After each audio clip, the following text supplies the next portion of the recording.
Bismillahirrahmanirrahim. Assalamualaikum warahmatullahi wabarakatuh. Waalaikumsalam. A'udzu billahi minasyaitonir rajim. Bismillahirrahmanirrahim. Alhamdulillahi rabbil alamin. Wal 'aqibatu lil muttaqin. Wassalatu wassalamu ala asyrafil anbiya'i wal mursalin wa ala alihi wa sahbihi ajmain.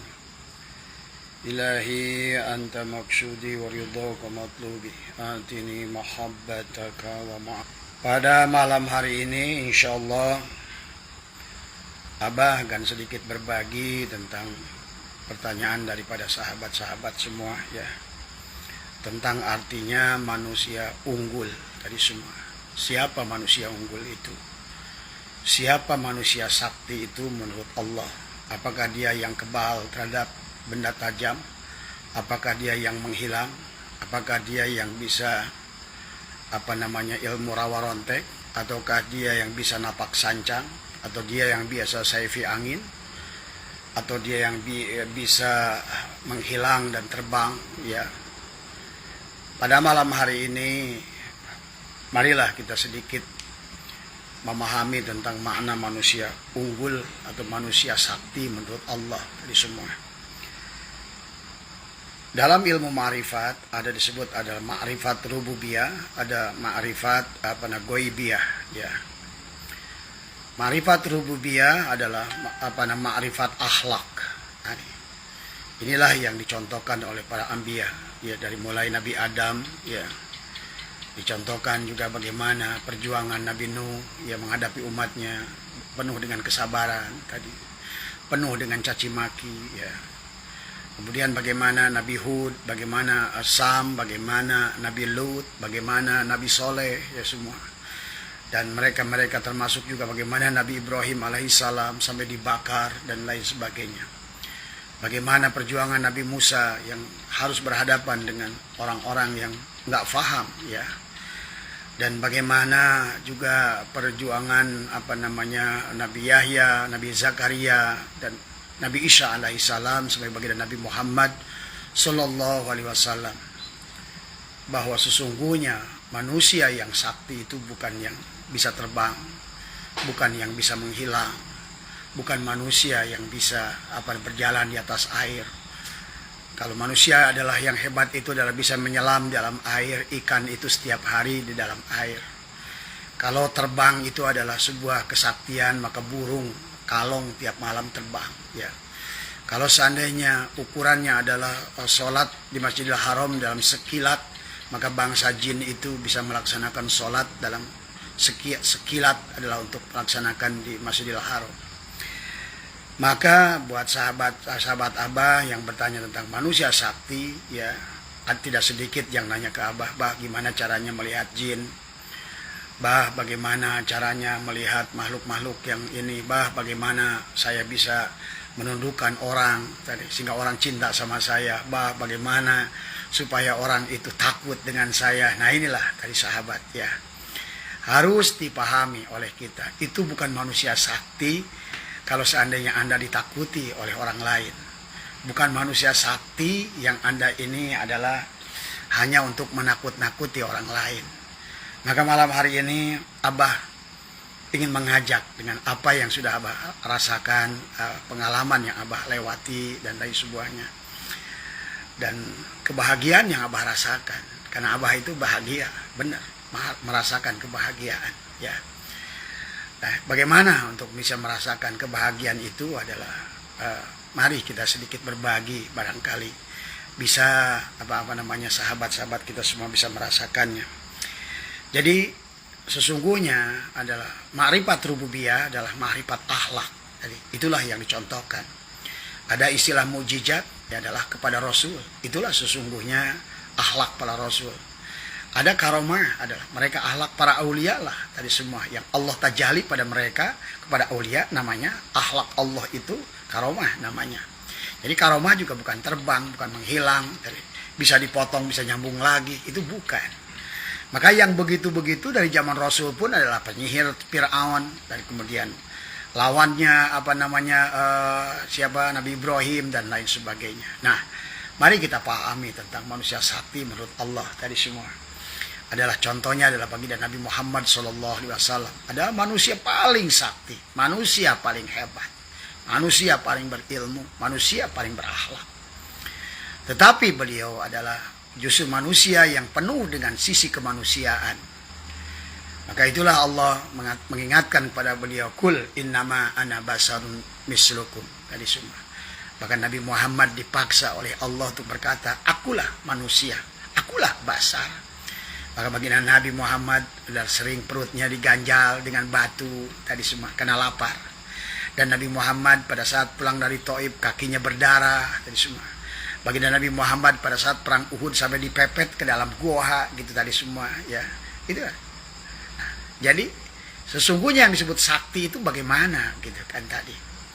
Tidak ada kisah Nabi Muhammad menunjukkan kehebatannya, kesaktiannya tadi ya. Inilah kadang-kadang orang itu salah pandang terhadap kesaktian. Nah inilah yang harus ingin Abah ajak pada malam hari ini adalah bagaimana kita menjadi manusia sakti menurut Allah, dan itu sudah dicontohkan oleh baginda Nabi Muhammad ya.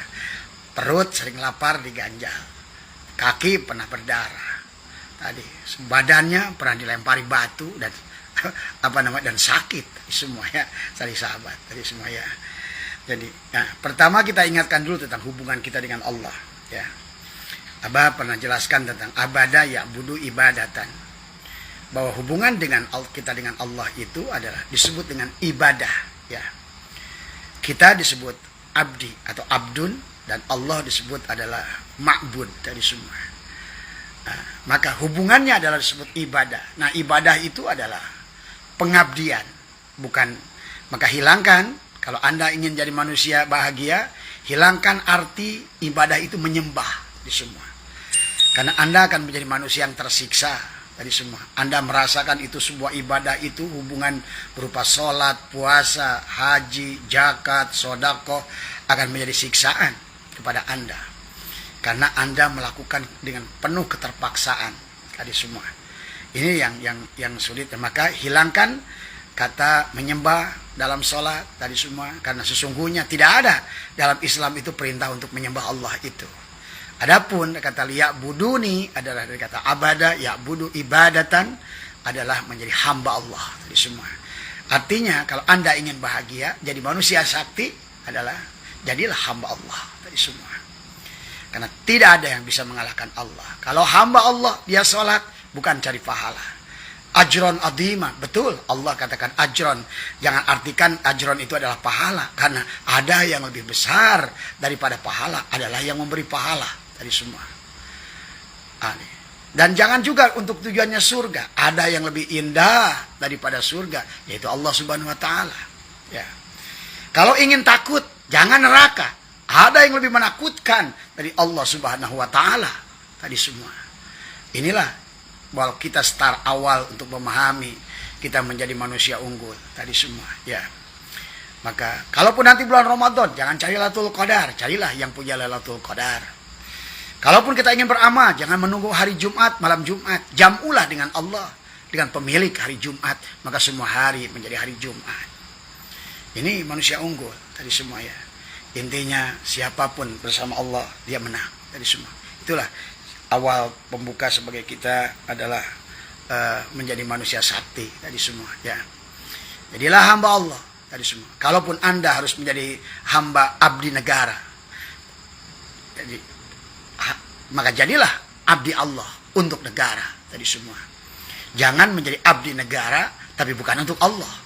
Tapi kalaupun Anda abdi negara, silakan kerja untuk negara, tapi untuk sebagai abdi Allah. Silakan Anda bekerja, mencari uang, bekerja, bertanam, bercocok tanam adalah, tapi bukan menjadi abdi uang, menjadi hamba uang, tapi adalah engkau tetap adalah sebagai hamba Allah, adalah karena engkau dengan pemilik uang. Maka Abah sering katakan, jangan mencari uang, carilah pemilik uang. Allah lah pemilik uang itu. Allah lah pemberi uang itu. Allah lah yang menentukan engkau mendapatkan atau tidaknya uang itu. Pahami ya sahabat. Jadi ini makanya hubungan kita kepada Allah itu adalah sebagai hamba. adalah bukan sebagai sembah menyembah ya. Kemudian kita adalah makhluk ya. Allah adalah khalik. Makanya hubungannya kita dengan Allah itu adalah khuluk tadi semua. Tumbuhnya pada diri kita adalah akhlak tadi semua. Inilah ma'rifat rububiyah itu adalah tentang akhlak. Akhlak siapa? Nah ini yang harus kita bahas. Apa akhlak kamu atau akhlak Allah tadi semua ya. Maka inilah menjadikan kunci kepada kita. Kalau kamu adalah kamu, maka kamu tidak akan pernah bersama Allah. Kalau kamu adalah bukan kamu, barulah kamu akan tersambung dengan Allah. Ini konsep nafi isbat sesungguhnya. Maka itulah kenapa kita harus menjadi hamba Allah, supaya kamu bukan kamu tadi semua ya. Dipahami ya. Maka taholi dulu kita. Taholi dulu keberadaan wujud kita. Keberadaan diri kita. Yang menjadikan kita lelah. Yang menjadikan diri kita tidak bahagia.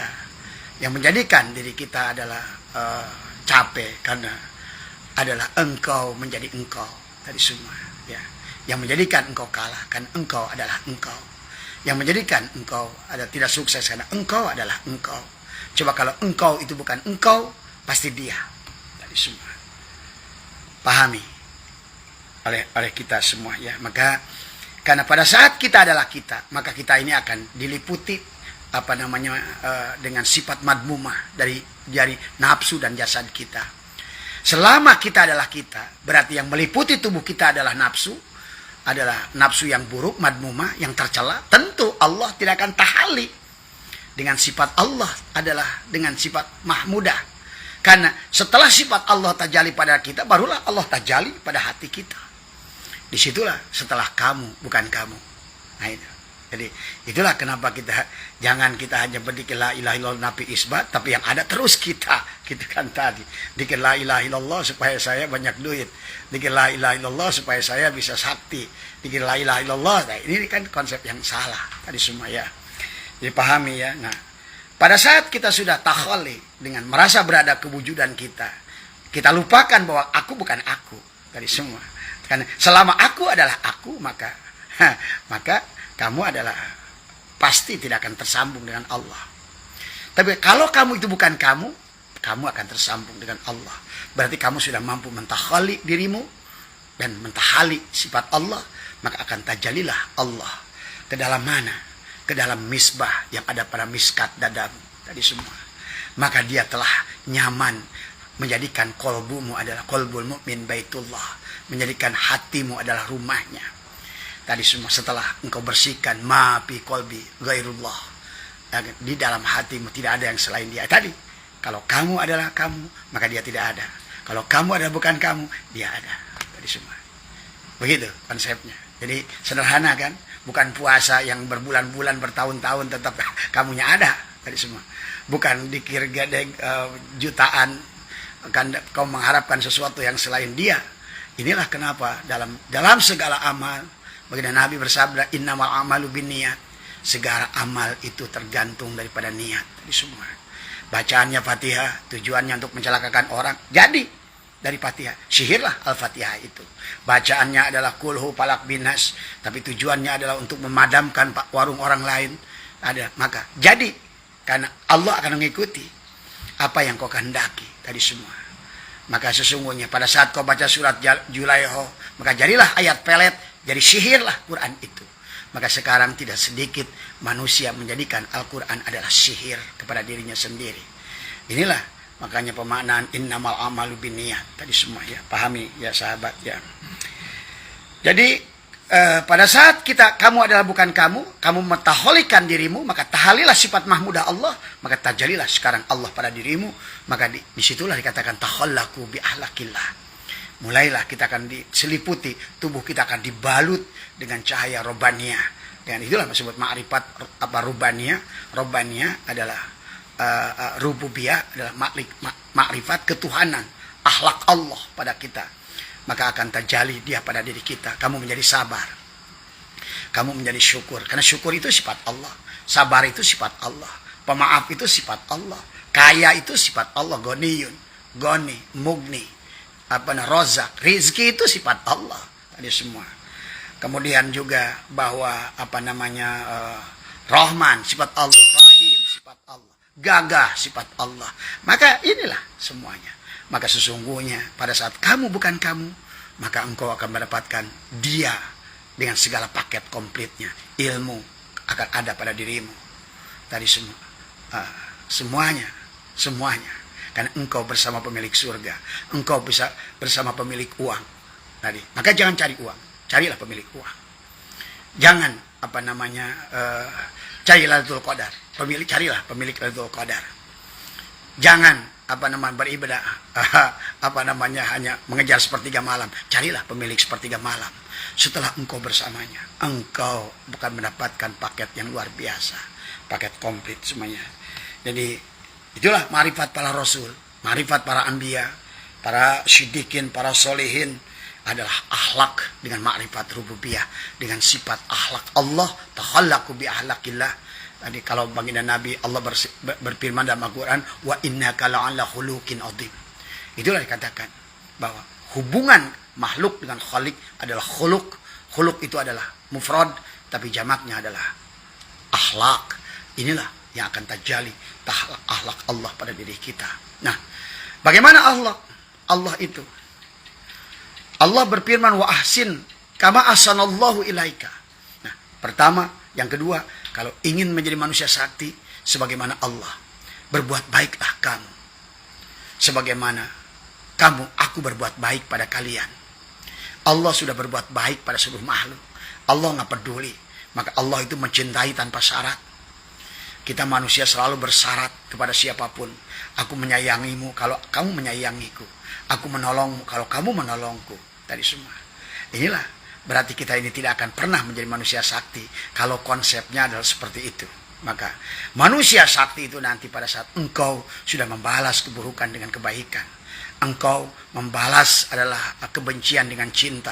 Engkau, itulah bagaimana, lihat Nabi Nuh, bagaimana Nabi Soleh, bagaimana Nabi Lut, bagaimana Nabi Nabi Hud, bagaimana baginda Nabi Muhammad, bagaimana Nabi Ibrahim, dan seluruh Rasul itu.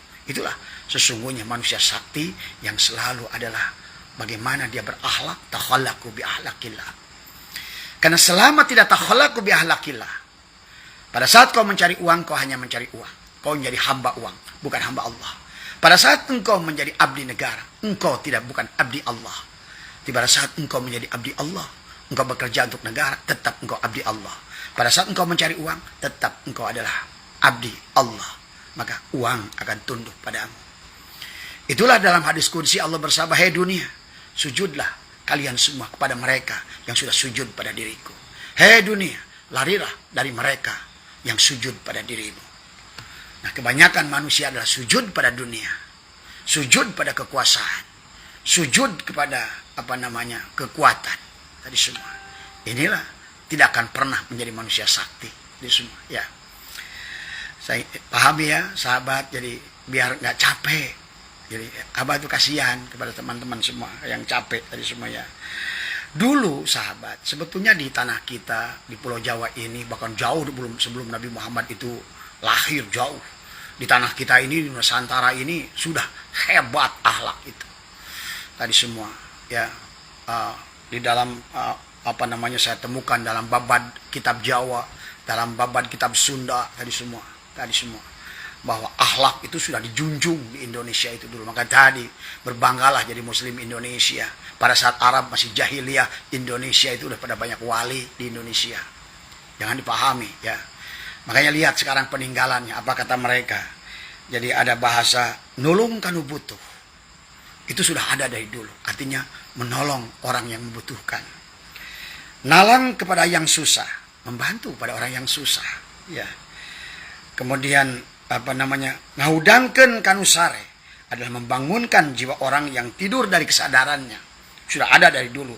Noel kanu poho tadi semua adalah mengingatkan pada orang yang lupa. Nyaangan kanu poek menerangi orang yang sedang kegelapan, baik kegelapan urusan agama, kegelapan urusan kehidupan tadi semua. Kemudian mengantar kanu sieun, mengantar kepada orang yang takut tadi semua. Dan yang takut dalam hidup, takut dalam kemiskinan, takut takut dalam ekonomi.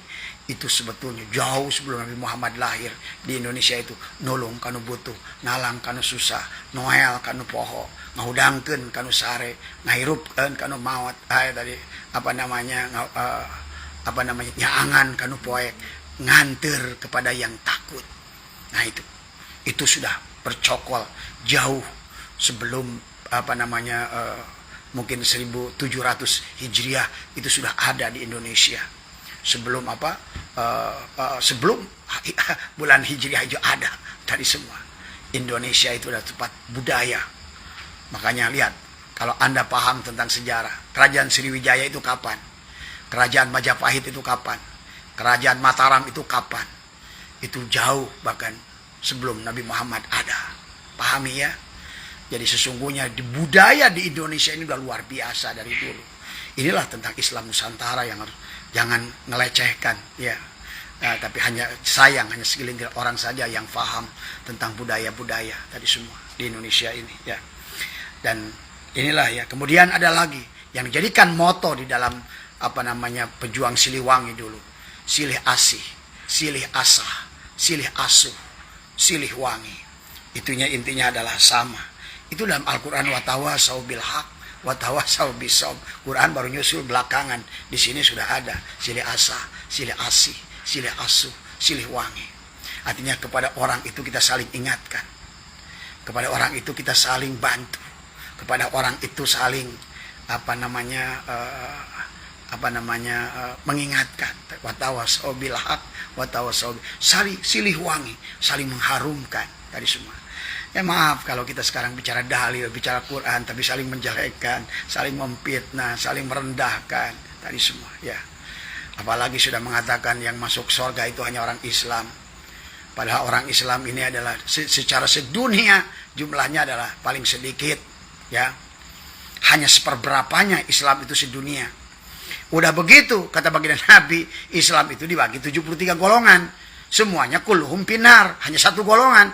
Udah sedikit Islamnya, tinggal sedikit lagi tadi semua. Nah inilah pemahaman-pemahaman yang harus kita rubah. Kalau ingin jadi manusia sakti adalah lihatlah seluruhnya. Berarti siapapun dia manusia di alam dunia ini berhak atas surga. Pahami ya? Jangan sakit kalau dikatakan begitu tadi semua. Cobalah mencintai makhluk Allah seluruhnya.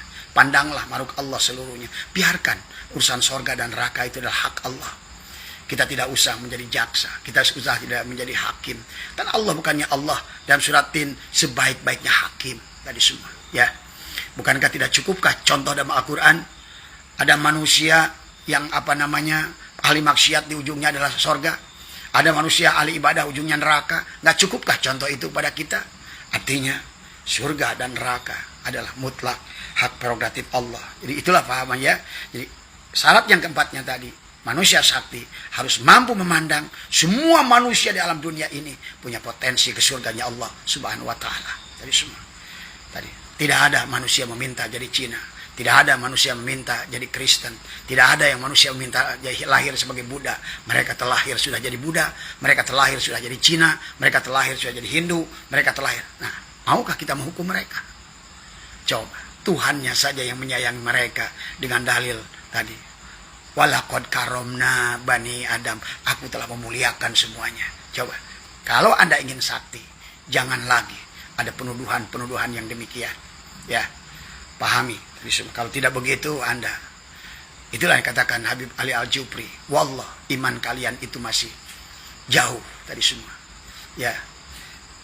Tapi kalau Anda masih begitu silakan. Semuanya adalah hak Anda. Tadi semua. Kalau yang Anda anggapan hanya Islam saja yang masuk surga, itu hak Anda. Dan itu pilihan Anda. Berarti Anda tidak akan pernah menjadi manusia sakti.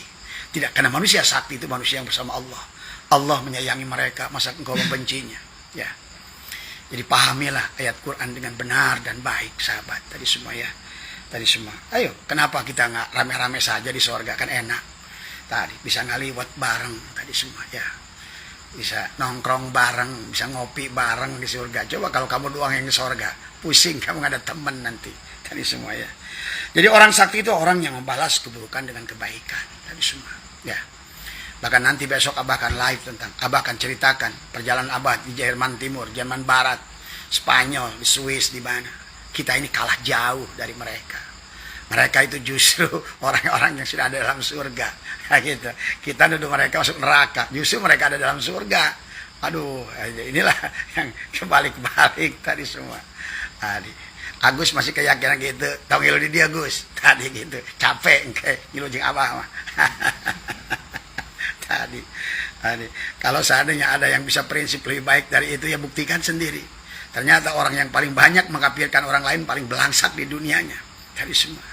Kesini dimusuhin orang, mau pinjam duit nggak dikasih. Oh kamu anggap saya jelek, anggap saya kafir, anggap saya ini tadi semua. Coba kalau kamu bersahabat kepada semua orang, enak kamu itu semua, ya. Bukankah Allah begitu pada mereka? Bukankah Allah menciptakan mereka? Jangankan manusia, Rabbana khalaqta hada batil, apapun yang Allah ciptakan nggak ada yang sia-sia.